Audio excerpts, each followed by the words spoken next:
मुंबईसह संपूर्ण कोकण परिसरात आज मान्सूनने दमदार हजेरी लावली असून रायगड जिल्ह्यातील कर्जत तालुक्यात दिवसभर मुसळधार पाऊस कोसळला। पहिल्याच दमदार पावसानंतर नेरळ परिसरातील जनजीवन काही प्रमाणात विस्कळीत झाले असून अनेक सखल भागांमध्ये पाणी साचल्याचे चित्र पाहायला मिळाले। नेरळ शहरातील अनेक मुख्य रस्त्यांवर मोठ्या प्रमाणात खड्डे पडले आहेत। मुसळधार पावसामुळे या खड्ड्यांमध्ये पाणी साचल्याने वाहन चालकांना मोठी कसरत करावी लागते। अनेक ठिकाणी रस्त्यांचा अंदाज येत नसल्याने दुचाकीस्वार आणि चारचाकी वाहन चालकांना सावधगिरीने वाहने चालवावी लागली।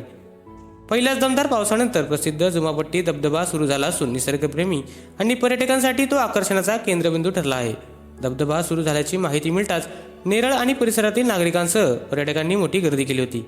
दरम्यान परिसरातून वाहणाऱ्या उल्हास नदीच्या पाणी पातळीत वाढ झाली असली तरी नदीने अद्याप इशारा पातळी ओलांडलेली नाही।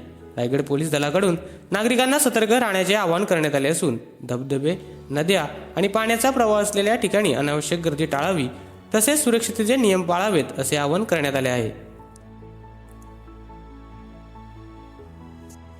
महाफास्ट न्यूजसाठी सतीश पाटील, नेरळ।